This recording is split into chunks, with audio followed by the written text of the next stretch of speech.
I never imagined I'd be sharing something so outrageous, but here we are. I'm a 29-year-old male, and my world got flipped upside down when I discovered my 28-year-old partner's shocking secret. What made it even more twisted was the involvement of her 30-year-old cousin. Our life seemed pretty normal. We'd been together for a few years, living in a cozy apartment and sharing everything from weekend getaways to mundane grocery runs.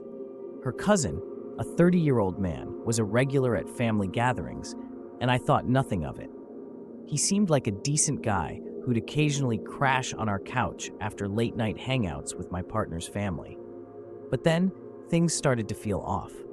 My partner's behavior changed subtly. She was more secretive, her phone glued to her hand, and she had these unexplained absences during family events. It was like a jigsaw puzzle with missing pieces, and I couldn't shake the feeling that something wasn't right. My suspicions grew, fueled by little things that kept piling up. She'd leave family gatherings abruptly, whispering she had errands to run or wasn't feeling well. Once I overheard a hushed phone call, her tone too soft and familiar, raising red flags I couldn't ignore. I decided I had to get to the bottom of it. One afternoon, I left work early, my gut telling me to head home. As I approached the door, it was slightly ajar, a detail that sent a shiver down my spine. I pushed it open, the eerie silence inside more deafening than any noise. My heart pounded as I moved through the hallway, only to stop dead in my tracks at the bedroom doorway. There they were, my partner and her cousin, caught in an intimate embrace. The shock hit me like a freight train. I stood there, frozen, trying to process the scene unraveling in front of me. My presence finally registered with them, and they scrambled apart, panic in their eyes. My initial reaction was a cocktail of disbelief and fury. Words failed me, but my expression must have spoken volumes. I demanded an explanation, my voice shaking with anger.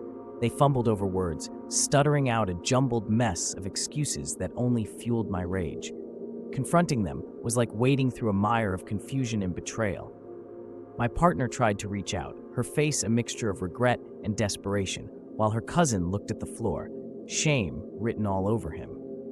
Their explanations were weak, attempts to rationalize the irrational. I couldn't stand it any longer.